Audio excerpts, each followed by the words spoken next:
a lot of us can get stagnated in life, thinking that whatever we've been doing for the last 5, 10, 20 years is what we'll be doing for the rest of our lives. And kind of just, you don't really, you're not really living life, but you're kind of sort of also having a little fun here and there. And that just kind of ends up becoming the rest of our lives, or that's what the thought process behind it, um, at least, right?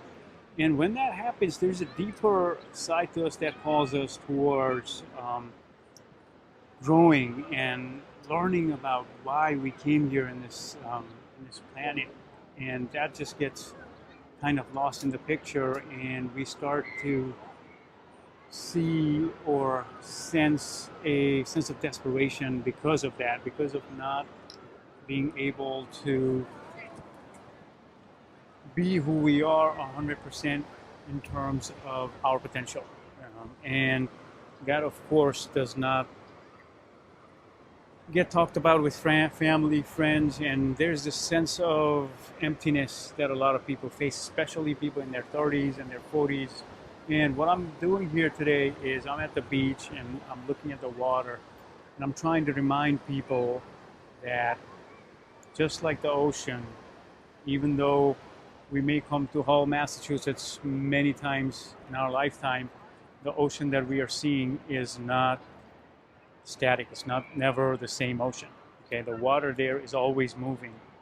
And in our lives, if we stop to move and be like the ocean, we stagnate, and life may continue, but it's not the fullest expression of who we are, and that causes a lot of problems. So then every now and then what we need to ask ourselves is, am I living to my fullest potential?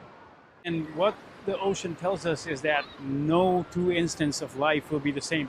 Sometimes we go through experiences thinking that this one's going to be the exact same as the last one, and we tend to try to react in similar ways as we have done before. And we know that this brings a lot of problems in our lives when we stagnate and forget to elevate our thinking and look at every single instance, even of a similar problem, as a new way to approach it. Okay, so there's a lot of things that can be said about being in the moment, and one of the biggest things is when we're in the moment, we become open to flowing.